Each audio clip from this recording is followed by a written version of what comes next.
Well, hello, friends, and welcome back to the Imago Nutrition Podcast, where we answer your questions and give you practical nutrition strategies to help you and your family flourish. Danielle, we are back together. It is back to school season, and I think there perhaps is no better topic for us to talk about in concert with our mission of this podcast, which is practical nutrition strategies to help you and your family flourish. And today's topic is certainly a bullseye for us. And so I am excited to sit back and learn from you as I continue to do on this front, because you and I are both parents.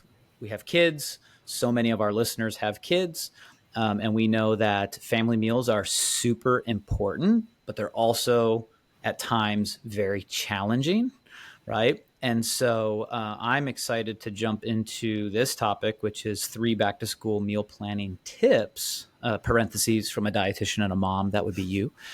And so with that, but good to see you as always. So I'm in Tennessee. If you're a new listener, I'm in the Nashville area in Williamson County. We began school last week. So my kids are beginning the second week of school this upcoming week.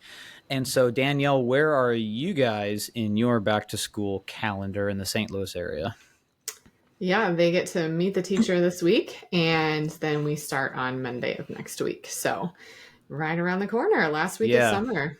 Yeah, I think somewhere between last week and the next 2 weeks, probably most of the country is headed back to school in some way, shape, or form. On a personal note, I have long thought that summer, even for schools, should be from Memorial Weekend to Labor Day weekend. And the government or the private schools or the education system should just figure that out, what that looks like to get your days in. I still believe summer is on. I'm still going to the pool.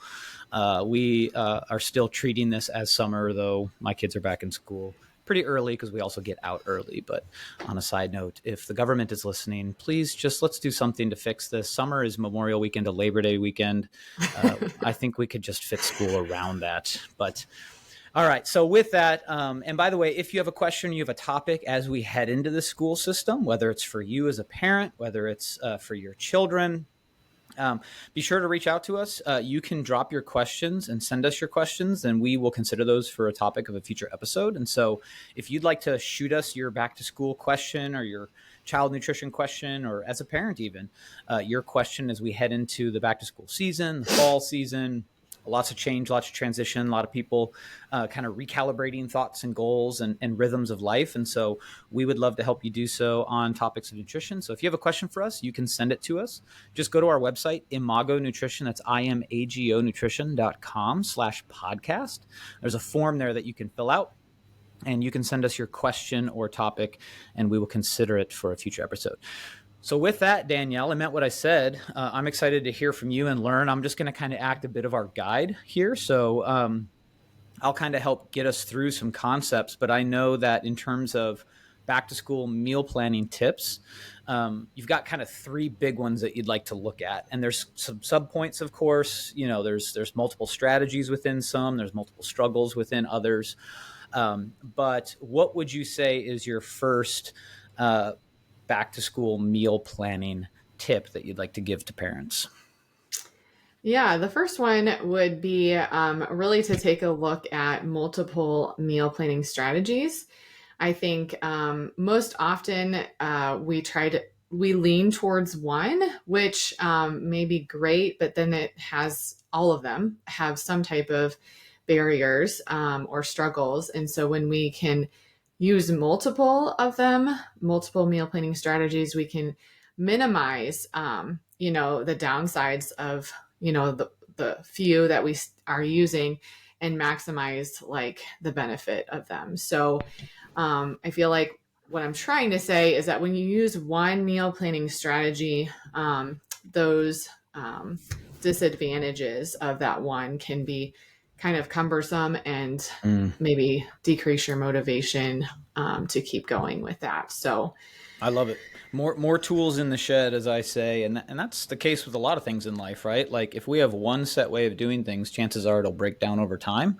And so we need multiple ways, and that can, to some people, seem more cumbersome, more ways to do things. But in the long run, it's actually what sustains healthier rhythms and patterns is when you have multiple ways to deal with, scenarios. So, Right. so Yeah. multiple. So I think you've got three, right? You've got three Hmm. general strategies under meal planning strategies, right? So these are Hmm. subsets of multiple meal planning strategies. So talk to me a little bit about no less than three strategies when it comes to that.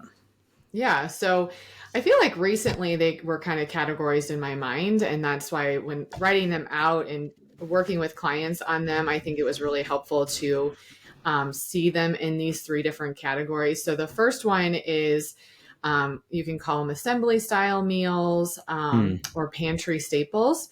And so what these are your fast go-to lifesavers when you're in a hurry and you didn't plan for that night. If your pantry is stocked, your freezer is stocked, and your refrigerator is stocked, you can typically throw together something pretty quick. These types of meals are relying on sometimes some pre cooked things or pre cut. Hmm. So that can save a lot of time. And the downside of this strategy, if we use it all the time, is that we're going to lack some flavor and therefore lack some like satisfaction with our meals. I think it's a pretty quick way for me to get burnt out on these meals just because a little low in flavor. Um, and then the other downside would just be because they're relying on some of those pre cooked and pre cut things, it could be more expensive and also could have more sodium because processed, making it faster can add some sodium when you're Because buying yeah, these because products. packaged foods will always come.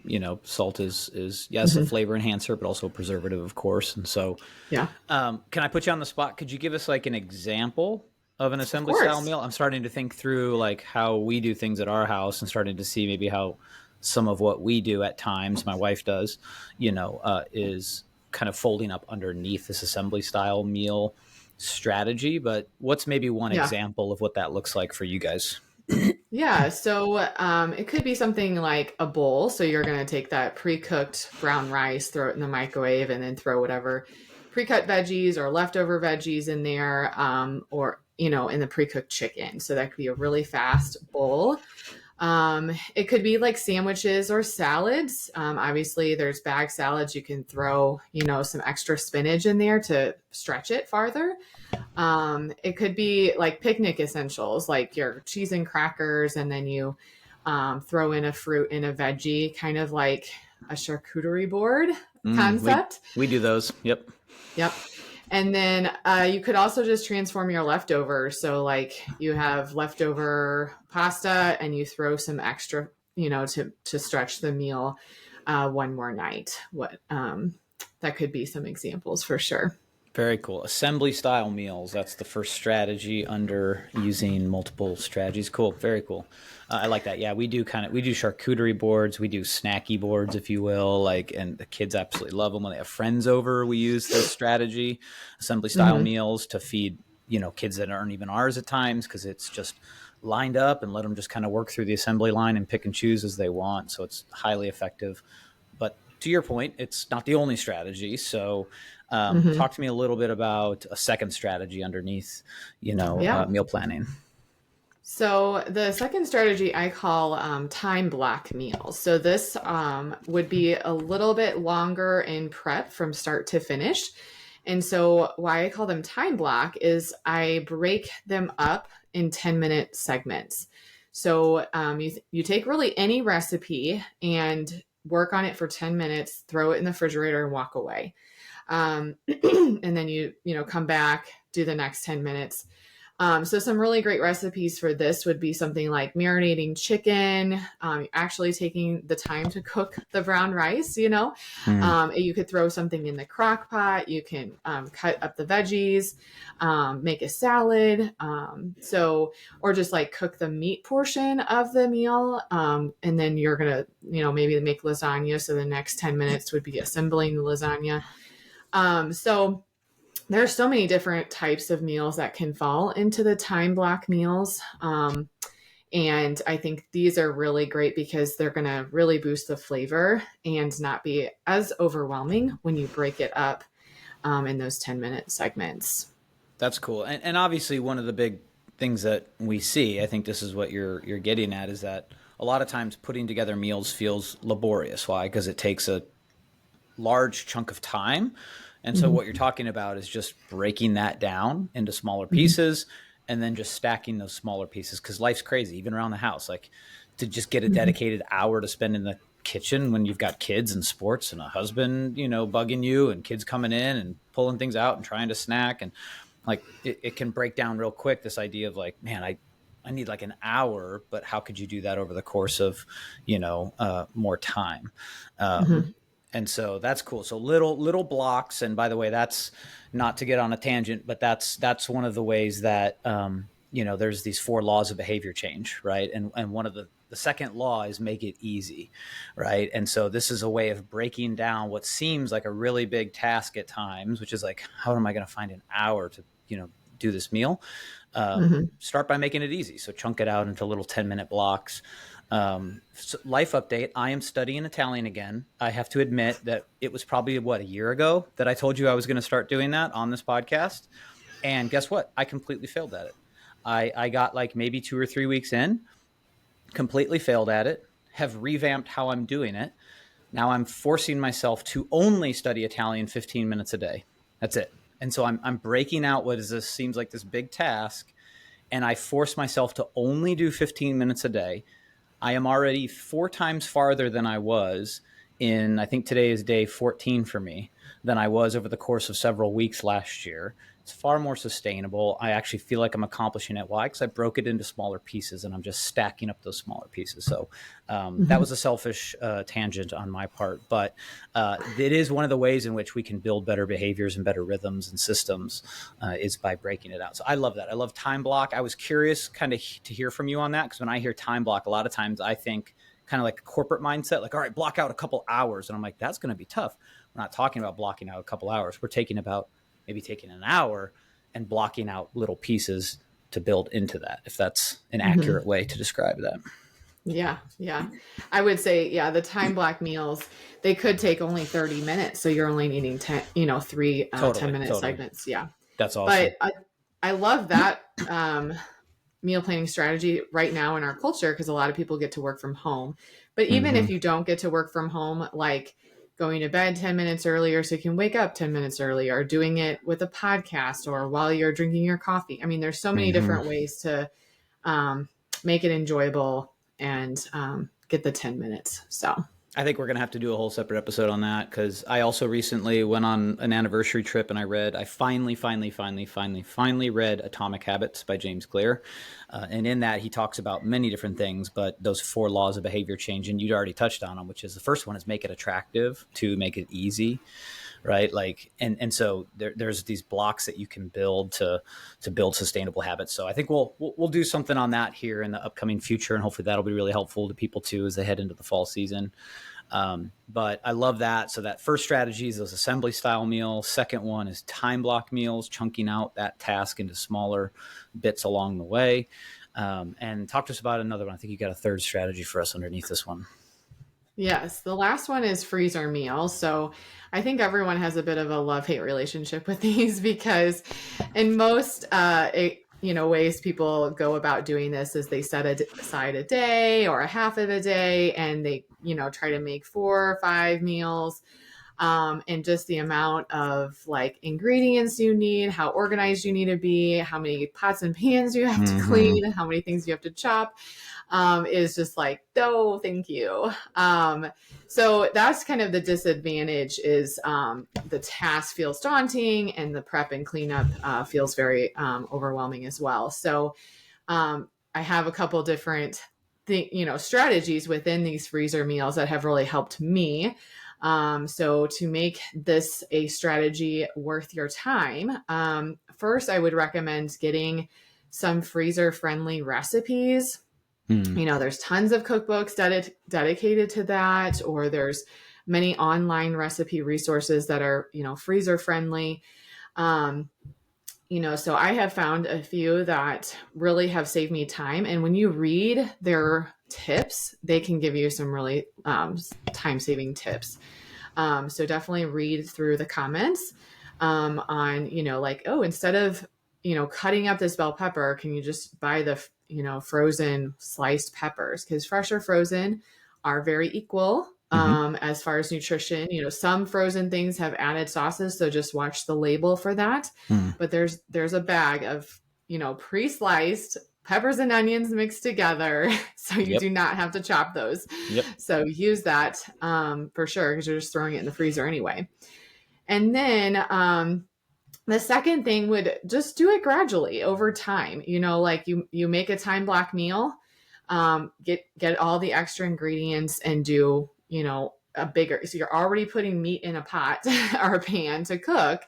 Why it can just be double the portion, right, that you need. So it can really save time if you do it gradually. So you have less mess to clean up, and you're already doing it once, right? So basically the second tip I have for freezer meals is just to build your freezer gradually. And the last one, if you want to, do more than one meal at a time, grab a friend, or a neighbor, because you're going to probably want to hang out with them at some point. Quality time can be productive as well.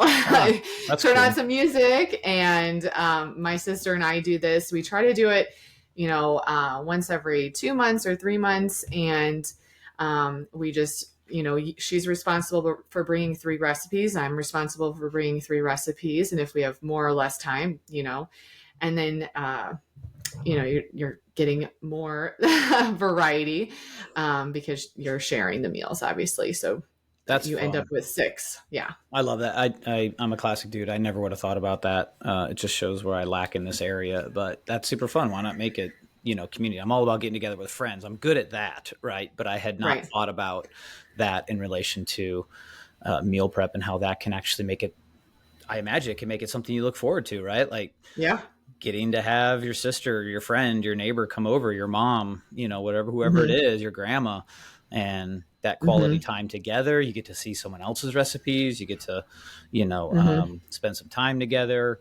That's very cool. I never would have thought about that. So we've got the assembly style, we've got time block, and then we've got several freezer.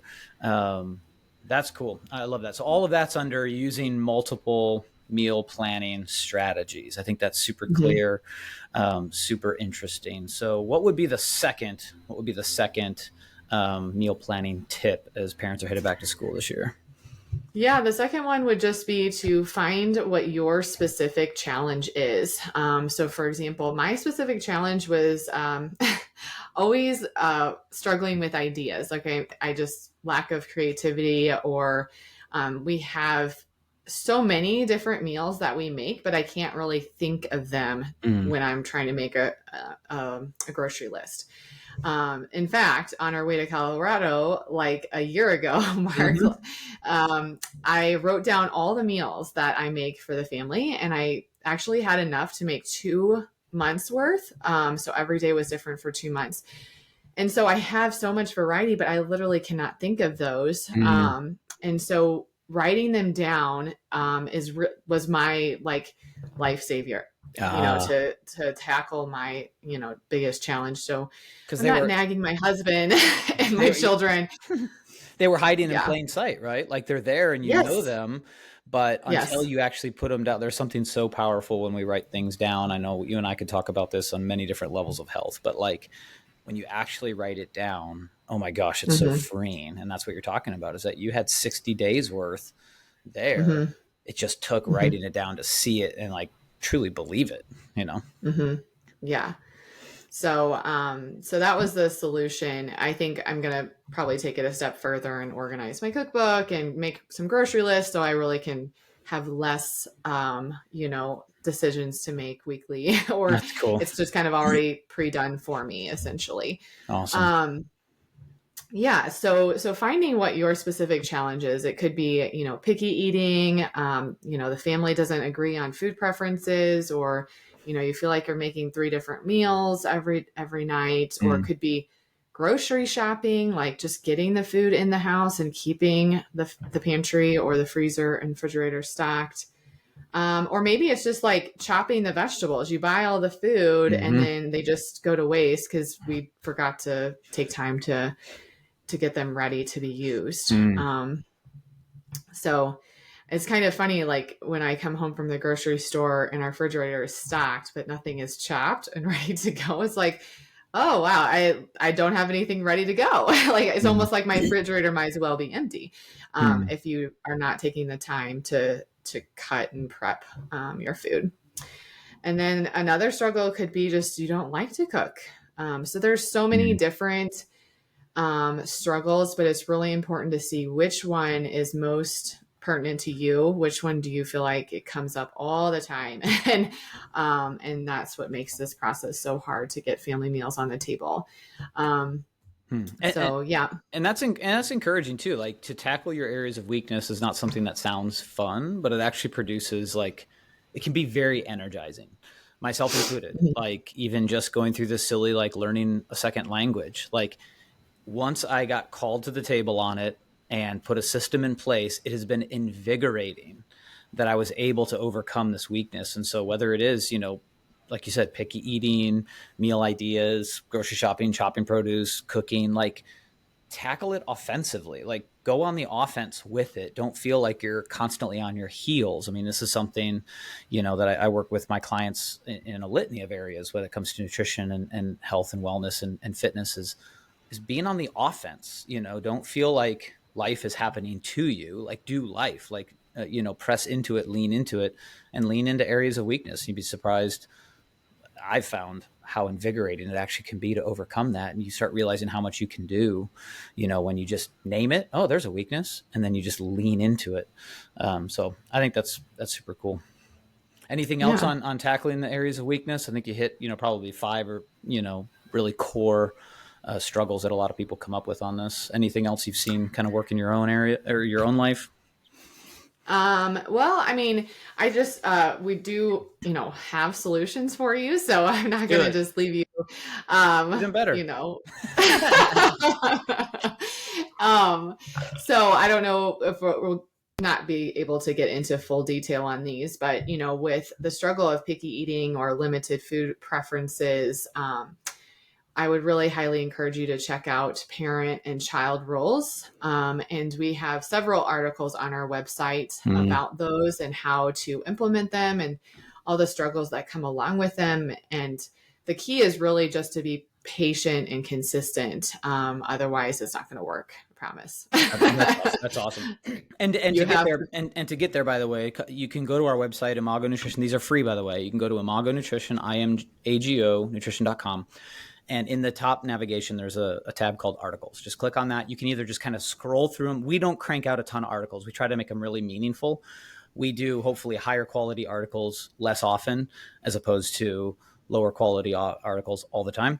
And so we don't publish a ton. So you can probably just scroll through 1 or 2 pages of results and see the picky eating, the parent role, feeding your children articles. You can also, there's a search bar at the top.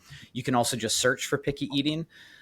Quick tip on that, just give it a second to load. The search bar tends to just take a few seconds to load. So if you're typing something, you don't see it come up, just wait. You'll see a drop down with some various articles. So whether it's just scrolling through the articles or actually doing a search of our articles, again, for key terms like picky eating, parental roles, feeding your children, etc., those articles are there as a resource. They're totally free. You can equip yourselves with those. Danielle's already written, a good amount on that. So that's cool. Anything else on picky eating? No, just the 2 articles that I would really check out is called The Number 1 Priority in Feeding Your Children. There you go. And then 5 Ways to Get Kids Excited for Healthy Meals. So those 2 are really good for this topic. Love it. What about coming up with meal ideas? You already touched on your methodology a little bit. Yeah, so I would say that is really helpful just to write it all down and get organized. You're going to do a lot of work up front, but then just thinking about how you're not going to be, what's for dinner this week again. So that's my biggest solution for that. Or just go to some, recipe resources. I have a list of favorites that I love, and they can really inspire you to come up with ideas. So, cookieandkate.com. I really like her recipes if you're struggling with vegetables. So it is a vegetarian resource, but people really struggle with making them taste delicious. And it is really fun to get some new recipes in your routine. So that is another way to come up with some meal ideas. Yeah, don't be shy. There's lots of resources out there. We don't crank out a ton of recipe resources because there's so many great ones already out there. We're focused on working with clients and achieving health goals, and we love to utilize those recipes as well. So I use eatingwell.com with a lot of my clients. Whether they've got specific areas they need to focus on. But yeah, there's lots of great recipe resources out there. So be sure to check those out. Yeah. What about grocery shopping? Absolutely. Some thoughts and some solutions on that struggle? Yeah, so I would really think about having a running grocery list on your refrigerator, on your phone, maybe coming up with some family members that can pitch in, like maybe actually going to the pickup section of the parking lot for you, or get delivery of your essentials. I think that's kind of nice, because that was another one of my struggles, is like, oh, we're out of ketchup again. So the delivery of your essentials, and then you're just scheduling the pickup order for the weekly meals. I mean, that is really smooth. I think the pickup and the delivery has really changed our culture as well. Yeah. Not walking through the grocery store and taking twice the amount of time and picking up things you don't need. So true. Yes. And then for chopping produce, I just make it fun. Like, turn on a podcast, grab a chair, sit down, drink some coffee with it. Or I just think it's really fun for me because it breaks up my day. And it can be an enjoyable experience. You can, put some headphones on and talk to a friend. So I don't know. I think those were my biggest. Doing it right when you get home from the grocery store can help a lot of people too. That would be a second solution, just so that it doesn't go bad. Putting it up top on your refrigerator, the produce, so it's visible. Whereas if we hide it in those drawers, we forget and then it goes bad. So, and I can attest, I've been on several calls with Danielle where I can hear there's chopping taking place in the background. And so I'm going to take it as a sign that that's how you make our conversations fun, because they're probably pretty not fun unless you're chopping vegetables. Oh my gosh. Like when I'm telling you about this new study I read, and you're like, okay, great. No, I know we. So that's good to hear. But yeah, there's different things you can do. So that's awesome. And I got to admit, I think 5 is a big one. So I'm curious how you're going to tackle, from a solution standpoint, perhaps this struggle of not really liking to cook.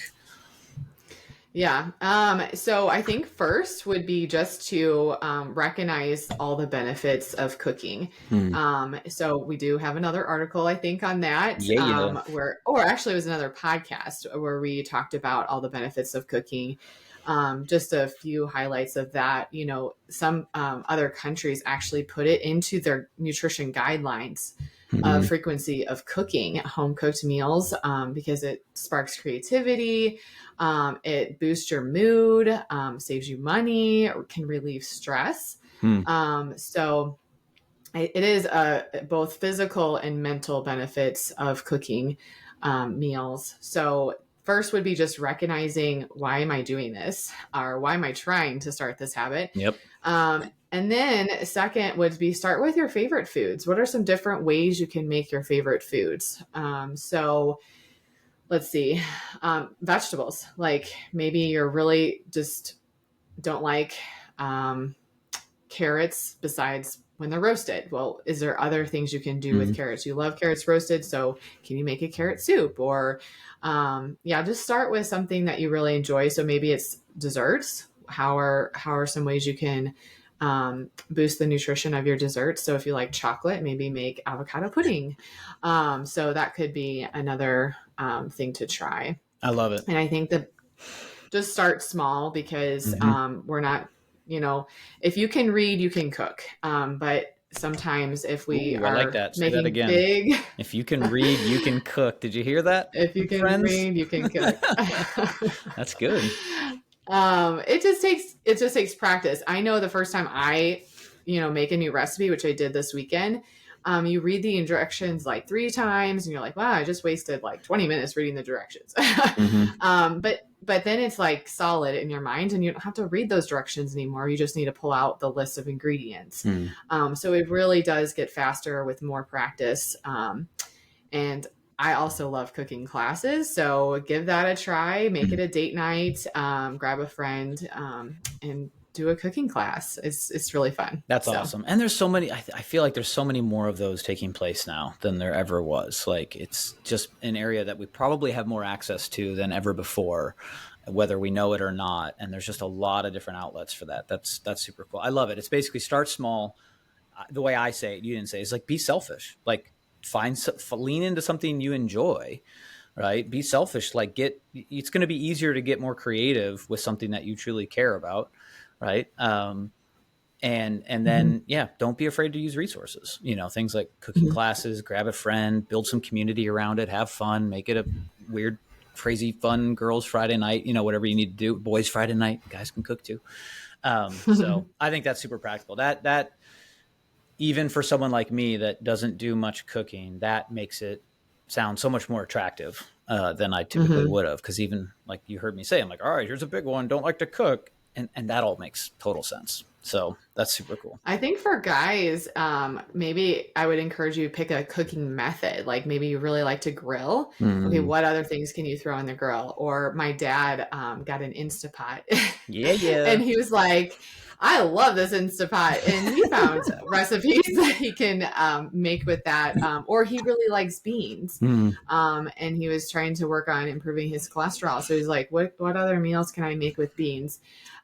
So I think, definitely men can step up in the kitchen and find some ways to have fun. And here's one. I mean, let's just key off the season that we're in. Like we just watched preseason football this weekend. Like, here comes football season, guys, myself included. I'm preaching to myself, right? Like, use that as a fun opportunity to say, hey, what could I got some friends coming over. They're bringing some food, bringing some beer or whatnot. But like, I'm going to try to make one thing this Sunday that I haven't made before for our little football get together, whether it's down in your man cave or whatnot. Like, use that as like a fun environment to, lean into and try something fun that you've wanted to try. Like, scan NFL, best NFL football, Sunday football recipes for guys that don't like to cook. Like, I'm sure someone's written that article, right, in Men's Health or something like that. So like, use the environment, use the community aspect of it, use what you're interested in to lean into this and have some fun with it.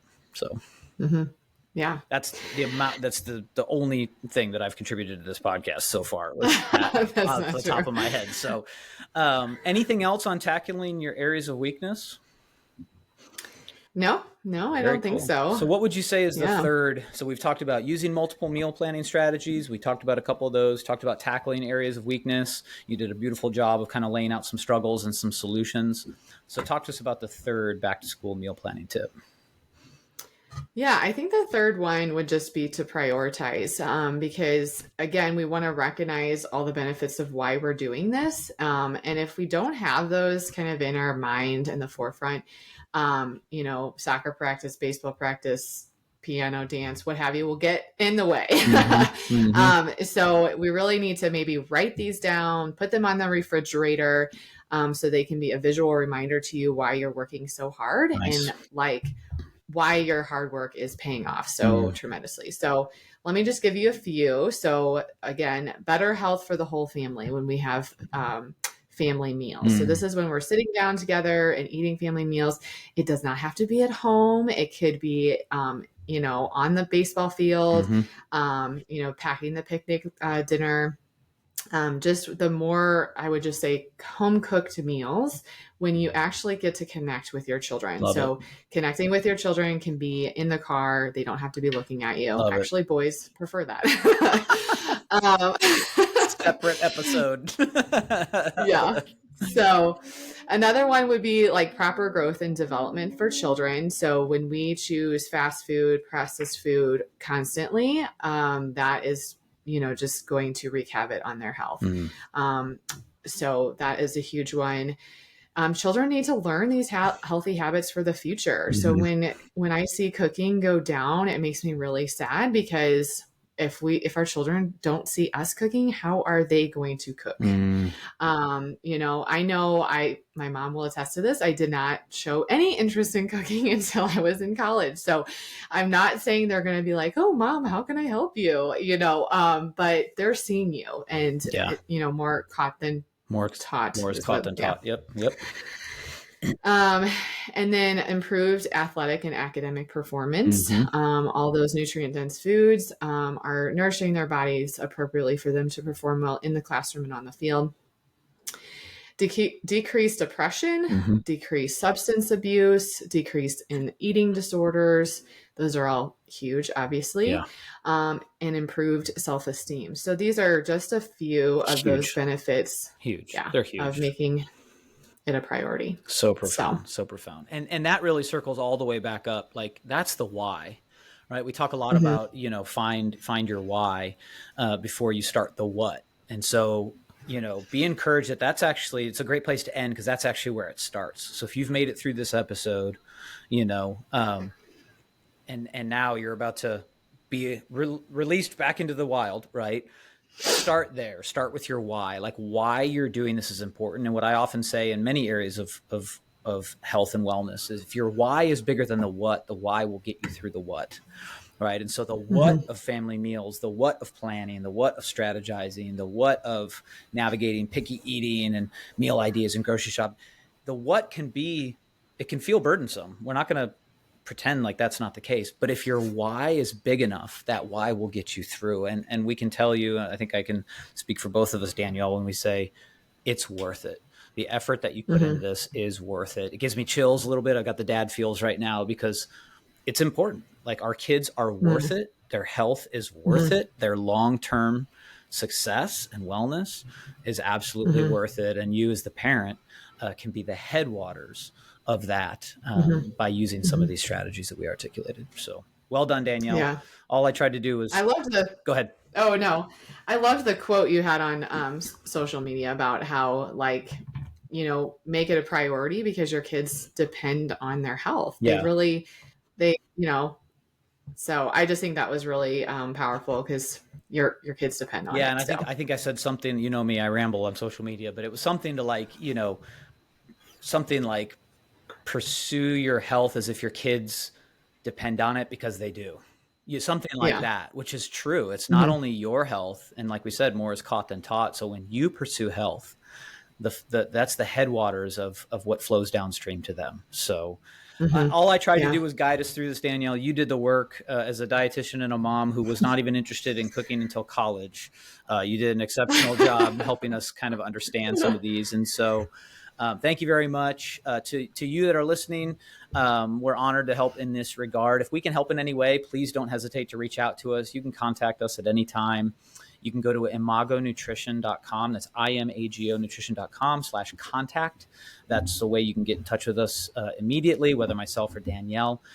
If this has been helpful, would love for you to subscribe to the podcast so you get notifications of upcoming episodes. Drop us a review. Let us know how we're doing. Would love to hear from you. And share it with a friend. Share it with the friend that you might be getting ready to invite over for a cooking night or a meal prep night. Send it to your friends. Send it to your other parents that are in your circle so that we can have a positive impact on, the generation of our kids. And Danielle and I are right there with you, raising kids in 2024 by the grace of God. So if you're on social media, you can follow us. We are at Imago Nutrition. So I am AGO Nutrition across all major social media platforms. And as always, we'd like to thank Happy Pill, the band, for our theme song, Thinkin Bout Food. We'll see you next time.